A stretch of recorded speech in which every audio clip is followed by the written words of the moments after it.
Good morning everyone. अब हम करने जा रहे हैं ब्लड के बारे में। तो ब्लड एक लिक्विड कनेक्टिव टिश्यू है और कनेक्टिव टिश्यू का हमने टिश्यू चैप्टर में पढ़ा हुआ है कि कनेक्टिव टिश्यू क्या होता है, मेसोडर्मल इन ओरिजिन। तो ये लिक्विड कनेक्टिव टिश्यू है, यानी कि ये है मेसोडर्मल इन ओरिजिन। और जो स्टडी ऑफ ब्लड है हम उसे बोलते हैं हीमेटोलॉजी। जो वर्ड लॉजी है उसका मतलब होता है स्टडी और हीमेटो का मतलब क्या है, ब्लड।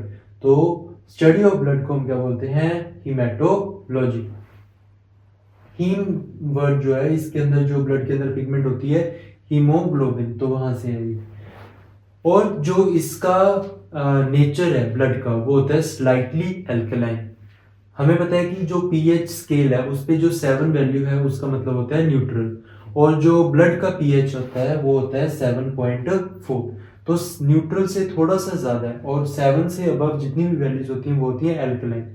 तो 7.4 यानी कि जो ये पीएच है ये क्या है, स्लाइटली एल्कलाइन। पीएच स्केल पे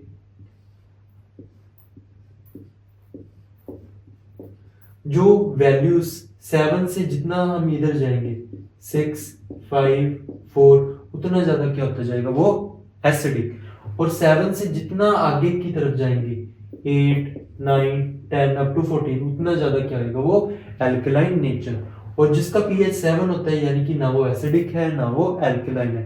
अब जो ब्लड का पीएच है वो है 7 से थोड़ा सा ज्यादा 7.4, यानी कि ब्लड का पीएच क्या है, स्लाइटली एल्कलाइन।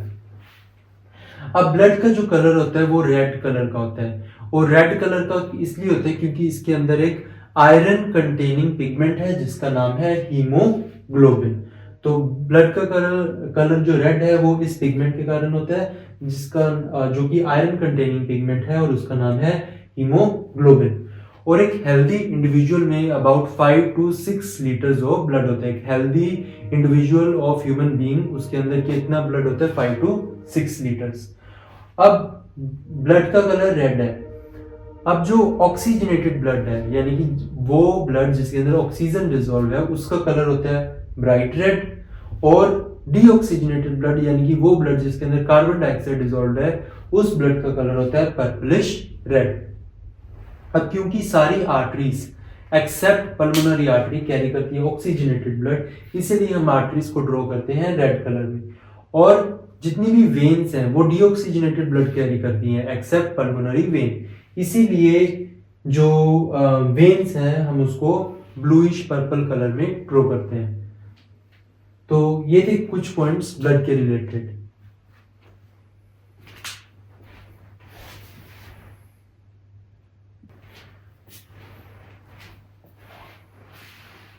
अब जो ब्लड है उसके दो पार्ट्स होते हैं। जो उसका लिक्विड पार्ट है यानी कि प्लाज्मा, वो ब्लड को कंस्टिट्यूट करता है। अबाउट 55% ऑफ ब्लड जो है वो क्या होता है, प्लाज्मा, यानी कि उसका लिक्विड पार्ट। और जो रिमेनिंग 45% होता है ब्लड का वो उसका सॉलिड पार्ट होता है, यानी कि उसके अंदर जितने भी सेल्स हैं ब्लड में, चाहे वो रेड ब्लड सेल्स हैं चाहे वो व्हाइट ब्लड सेल्स हैं, ब्लड प्लेटलेट्स हैं, वो सारे रहते हैं फॉर्म्ड एलिमेंट्स या फिर कॉर्पसल्स में। तो कॉर्पसल्स या फिर फॉर्म्ड एलिमेंट्स ये हैं solid part of the blood, जो कि कॉन्स्टिट्यूट करते हैं अबाउट 45% ऑफ द ब्लड। तो 45% ऑफ द ब्लड क्या होता है, कॉर्पसल्स या फिर फॉर्म्ड एलिमेंट्स, और 55% ऑफ द ब्लड होता है प्लाज्मा। अब जो उसका सॉलिड पार्ट है यानी कि फॉर्म्ड एलिमेंट्स या फिर कॉर्पसल्स, उसमें 3 टाइप्स ऑफ सेल्स होते हैं। तो जो फर्स्ट टाइप ऑफ सेल है उसे बोलते हैं रेड ब्लड सेल्स या इरिथ्रोसाइट्स। इनका कलर होता है red due to the iron containing pigment haemoglobin. तो आरबीसी को इरिथ्रोसाइट्स भी बोलते हैं। और उसके बाद जो second type of blood cells हैं वो होते हैं व्हाइट ब्लड सेल्स या फिर WBC, और इसको हम ल्यूकोसाइट्स भी बोलते हैं। WBC को हम ल्यूकोसाइट्स भी बोलते हैं। और जो third type of blood cells हैं उसे हम बोलते हैं ब्लड प्लेटलेट्स। ब्लड प्लेटलेट्स या फिर हम इसे थ्रोम्बोसाइट्स भी बोलते हैं। जो आरबीसीज हैं ये ट्रांसपोर्ट ऑफ गैसेस का काम करता है। ऑक्सीजन या कार्बन डाइऑक्साइड की जो ट्रांसपोर्टेशन होती है ब्लड के थ्रू वो आरबीसीज की मदद से होती है। और डब्ल्यूबीसीज या फिर ल्यूकोसाइट्स, ये जितने भी जर्म्स होते हैं उनको खत्म कर देते हैं, तो इनका काम क्या हो गया, प्रोटेक्शन।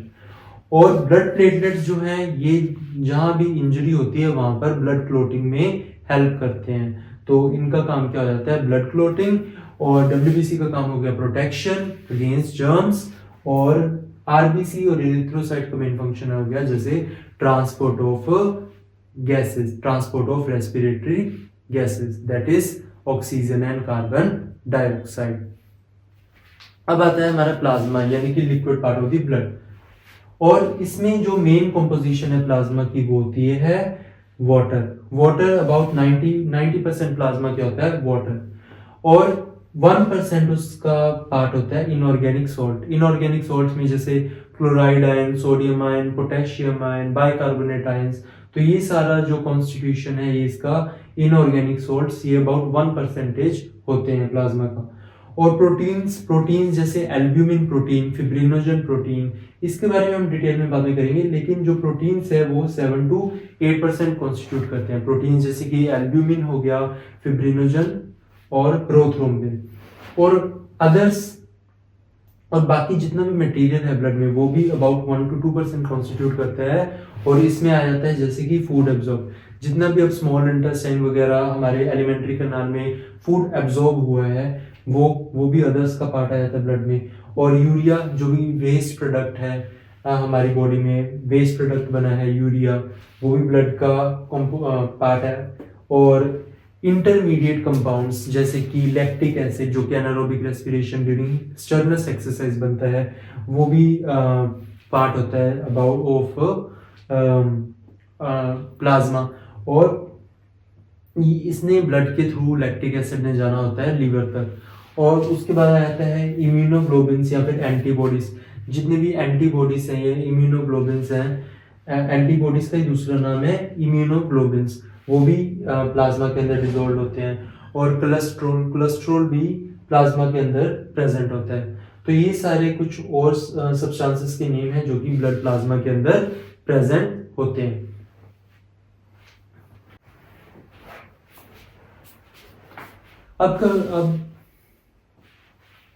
अब हम करने जा रहे हैं ब्लड के लिक्विड पार्ट प्लाज्मा, उसकी कंपोजिशन के बारे में। तो प्लाज्मा ब्लड का जो लिक्विड कंपोजिशन है, लिक्विड पार्ट है, उसका जो फर्स्ट पार्ट होता है वो है वाटर अबाउट 90% जो प्लाज्मा है वो क्या होता है, वाटर। उसके बाद आते हैं डिसॉल्व्ड रेस्पिरेटरी गैसेस। अब ऑक्सीजन और कार्बन डाइऑक्साइड ये हीमोग्लोबिन के साथ बाइंड होके भी ट्रांसपोर्ट होती है ब्लड में, और कुछ इसका जो ऑक्सीजन और कार्बन डाइऑक्साइड का पार्ट है वो प्लाज्मा में डिसॉल्व होकर भी ट्रांसपोर्ट होता है। तो कुछ रेस्पिरेटरी गैसेस का पार्ट जो है वो प्लाज्मा में डिसॉल्व होकर ट्रांसपोर्ट होता है, और कुछ इनका जो पार्ट है वो हीमोग्लोबिन के साथ बाइंड होके, हीमोग्लोबिन जो कि आरबीसी के अंदर होता है पिगमेंट, तो कुछ इसका पार्ट जो है रेस्पिरेटरी गैसेस का वो हीमोग्लोबिन के साथ बाइंड होकर ट्रांसपोर्ट होएगा और कुछ प्लाज्मा में डिसॉल्व होकर। और उसके बाद आते हैं inorganic salt. Inorganic salt plasma का 1% कंपोजिशन बनाते हैं, और इनऑर्गेनिक सॉल्ट्स के अंदर आ जाते हैं आयंस जो भी ब्लड में प्रेजेंट है और सॉल्ट्स। अब इसके अंदर जैसे आयंस हैं, जैसे क्लोराइड आयन मैक्सिमम कंसंट्रेशन में मिलता है ब्लड के अंदर, और जो ब्लड के अंदर आयंस होते हैं वो है जैसे sodium ion, potassium ion, calcium ion, phosphate ion, magnesium ion. तो ये सारे कुछ आयंस हैं जो कि ब्लड में प्रेजेंट होते हैं, और क्लोराइड आयन की जो कंसंट्रेशन है वो होती है मैक्सिमम। और सॉल्ट जो कि प्रेजेंट होते हैं वो होता है बाइकार्बोनेट सॉल्ट। तो बाइकार्बोनेट आयन या फिर बाइकार्बोनेट, ये मैक्सिमम अमाउंट में जो कंसंट्रेशन होती है सॉल्ट की वो होती है बाइकार्बोनेट सॉल्ट्स, और ये एक्ट करते हैं एज अ बफर। तो बफर का मतलब क्या हुआ कि अगर एसिडिटी और एल्केनिटी को जो ये है मेंटेन करते हैं, अगर एसिडिटी ज्यादा होगी तो ये बाइकार्बोनेट आयन H+ आयन के साथ बाइंड करके क्या बना लेंगे, कार्बोनिक एसिड। अगर H+ ज्यादा हो गई यानी एसिडिटी इंक्रीज होगी ब्लड में, तो ये जो H+ है बाइकार्बोनेट आयन है, ये H+ के साथ बाइंड करके क्या बना लेगा, बाइकार्बोनिक एसिड। और वाइस वर्सा, अगर ब्लड के अंदर एल्केनिटी ज्यादा हो गई है, मतलब बेसिक नेचर ब्लड का इंक्रीज हो गया है, तो ये बाइकार्बोनिक एसिड ये ब्रेकअप हो जाएगा इनटू दी हाइड्रोजन आयन और बाइकार्बोनेट आयन, क्योंकि हाइड्रोजन आयन की जितनी ज्यादा कंसंट्रेशन होती है उतना ज्यादा ही क्या होता है, एसिडिक नेचर। तो ये बफर की तरह एक्ट करता है, यानी कि अगर एसिडिटी इंक्रीज हो जाएगी तो बाइकार्बोनेट H+ के साथ मिलकर कार्बोनिक एसिड बना लेगा और H+ आयंस की कंसंट्रेशन कम हो जाएगी।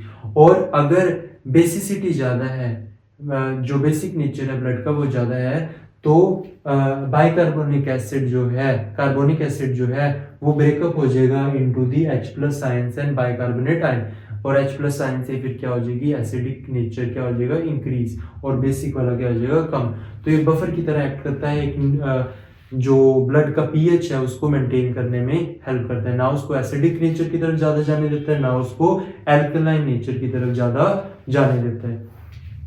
और उसके बाद आते हैं हम इनऑर्गेनिक सॉल्ट के बाद प्रोटीन्स, जो कि अबाउट 7% जो प्लाज्मा का है वो उसको कॉन्स्टिट्यूट करते हैं। तो proteins form about 7% of the plasma, 7% of the plasma is formed of proteins. अब प्रोटीन्स में भी जो सबसे ज्यादा अमाउंट में प्रोटीन मिलता है वो होता है एल्ब्यूमिन, जो कि अबाउट 4% जो होता है प्रोटीन्स का, वो क्या होता है, एल्ब्यूमिन। 7% में से 4% होता है एल्ब्यूमिन प्रोटीन्स, और 0.6% होते हैं प्रोथ्रोम्बिन और फिब्रिनोजेंस, और अबाउट जो हमारा रेस्ट ऑफ द परसेंटेज हमारा रह गया वो सारे क्या होते हैं, ग्लोबुलिन प्रोटीन्स। अब जो एल्ब्यूमिन प्रोटीन्स होते हैं ये सबसे स्मॉलेस्ट ब्लड प्रोटीन्स है, ये क्या है, स्मॉलेस्ट ब्लड प्रोटीन्स। तो ये सबसे छोटे ब्लड प्रोटीन्स हैं और ये लीवर के अंदर बनते हैं, दे आर फॉर्म्ड इन और प्रोड्यूस्ड इन लीवर। अब जो एल्ब्यूमिन है इसका काम होता है ऑस्मो रेगुलेशन, यानी ब्लड के अंदर वाटर कंटेंट को मेंटेन करना। तो एल्ब्यूमिन ऑस्मो रेगुलेशन करते हैं, यानी कि ब्लड का वाटर कंटेंट को क्या करते हैं, मेंटेन कर कर रखते हैं। तो ये थे एल्ब्यूमिन, जो कि अबाउट मैक्सिमम कंसंट्रेशन में ये होते हैं। मैक्सिमम जो प्रोटीन होता है ब्लड में वो क्या होता है, एल्ब्यूमिन।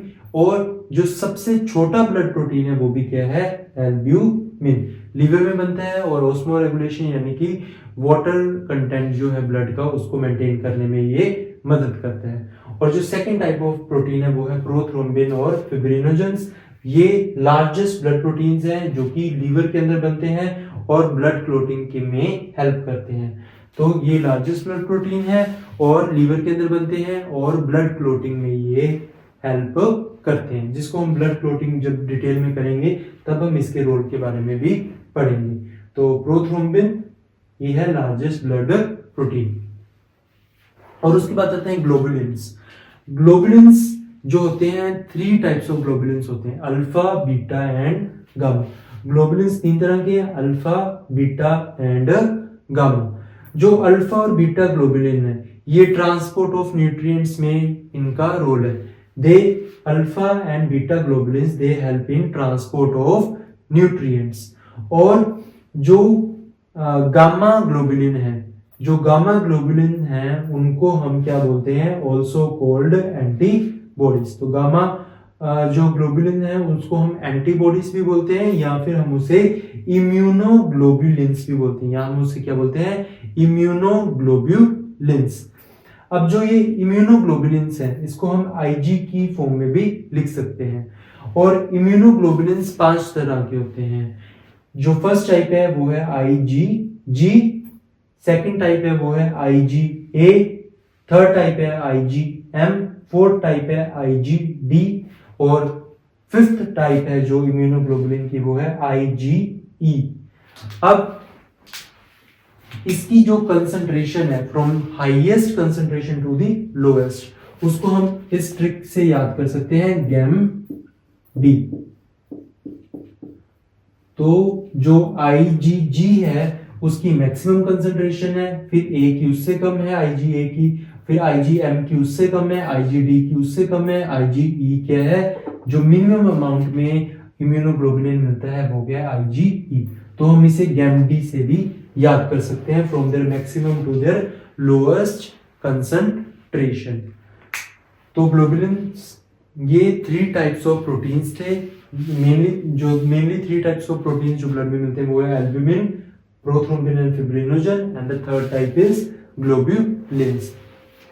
एल्ब्यूमिन जो कि 4% अबाउट 4% होता है टोटल प्रोटीन्स का, 7% में से 4% के होते हैं एल्ब्यूमिन, और ये सबसे छोटे ब्लड प्रोटीन्स होते हैं, लीवर में बनते हैं और osmo regulation water content of blood को मेंटेन करने में ये हेल्प करते हैं। और जो सेकंड टाइप है वो है प्रोथ्रोम्बिन एंड फिब्रिनोजन। प्रोथ्रोम्बिन ये लार्जेस्ट ब्लड प्रोटीन है और ये जो है अबाउट 0.6%, और जो रेस्ट ऑफ द परसेंटेज है वो क्या होते हैं 7 ग्लोबुलिन्स, और ये भी लीवर के अंदर ही बनते हैं और ब्लड क्लोटिंग में ये हेल्प करते हैं। ग्लोबुलिन्स 3 तरह के हैं, alpha, beta and gamma. Alpha और बीटा हेल्प करते हैं ट्रांसपोर्ट ऑफ न्यूट्रिएंट्स में, और जो गामा है उसको हम एंटीबॉडीज भी बोलते हैं और इम्यूनोग्लोबुलिन्स भी बोलते हैं। ये 5 तरह के होते हैं। जो गामा ग्लोबुलिन है, या फिर हम उसे एंटीबॉडीज भी बोल सकते हैं, या फिर हम उसे इम्यूनोग्लोबुलिन्स भी बोल सकते हैं। इम्यूनोग्लोबुलिन को हम आईजी से रिप्रेजेंट करते हैं। ये 5 तरह के हैं, IgG, IgA, IgM, IgD और IgE। इसको हम लोएस्ट से हाईएस्ट से लोएस्ट कंसंट्रेशन में इसको लिखा हुआ है, जिसको हम गैमडी से भी याद कर सकते हैं। ये हाईएस्ट कंसंट्रेशन IgG, उससे कम IgA, उससे कम IgM, उससे कम IgD और उससे कम IgE।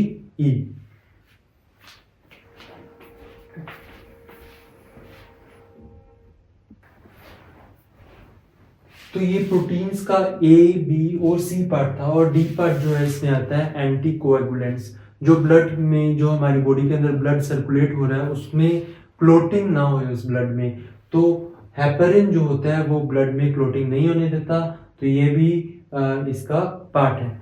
और उसके बाद हम प्रोटीन्स के बाद हमारे नेक्स्ट पार्ट पे आते हैं, यानी कि वेस्ट। वेस्ट हमारी बॉडी में जितने भी मेटाबॉलिक एक्टिविटी से जो भी वेस्ट बनता है वो भी ब्लड के अंदर चला जाता है, जिसमें आता है यूरिया। जैसे कि वेस्ट मटेरियल में आ जाते हैं नाइट्रोजनस वेस्ट, जैसे कि यूरिया। अब उसके बाद आते हैं बाकी सारे सब्सटेंसेस, और जिसके अंदर आ जाता है फूड, कोलेस्ट्रॉल्स। तो जो फूड है, जो भी इंटेस्टाइन से हमारा फूड एब्जॉर्ब हुआ है, चाहे वो ग्लूकोज है, चाहे वो अमाइनो एसिड है, चाहे वो फैटी एसिड्स हैं, तो ये सारा जो फूड एब्जॉर्ब है ये भी ब्लड के अंदर जाता है। और ये अदर्स जो कि अबाउट 1 to 2% ऑफ प्लाज्मा बनाता है, उसका ये पार्ट होता है। कोलेस्ट्रॉल जो कि लीवर में सिंथेसाइज होता है। कोलेस्ट्रॉल हमारे जो प्लाज्मा मेम्ब्रेन है, यानी कि सेल मेम्ब्रेन, उसको स्ट्रेंथनिंग का भी, उसकी स्ट्रेंथनिंग का भी ये काम करता है। विटामिन डी सिंथेसिस में भी हेल्प करता है। और उसके बाद आ जाते हैं हमारे हार्मोन्स। जो भी हमारे एंडोक्राइन ग्लैंड्स हैं वो उनकी सिक्रीशन, वो ये डक्टलेस ग्लैंड्स होते हैं। एंडोक्राइन ग्लैंड्स क्या होते हैं? Ductless glands. तो ये अपनी जितनी भी सिक्रीशन है सीधा ब्लड में पोर आउट करते हैं, और ब्लड से वो सारी बॉडी में जब सर्कुलेट होता है, जब टारगेट ऑर्गन तक वो हार्मोन्स पहुंचेंगे ब्लड के थ्रू, तब वहां पर जाके ये क्या करेंगे? एक्ट करेंगे। तो हार्मोन्स भी ब्लड के प्लाज्मा पार्ट का क्या होता है? पार्ट होता है। तो ये सब था, हमने अब किया था जो प्लाज्मा पार्ट है उसकी मतलब ये क्या कंपोजिशन है उसको हमने स्टडी किया। और इसके अलावा कुछ बिलीवर्डिन और बिलीरुबिन जो पिगमेंट्स होती हैं, जो कि लीवर से मतलब बनती हैं, बिलीरुबिन और बिलीवर्डिन, ये पिगमेंट्स भी जो होती हैं ब्लड प्लाज्मा का पार्ट होती हैं।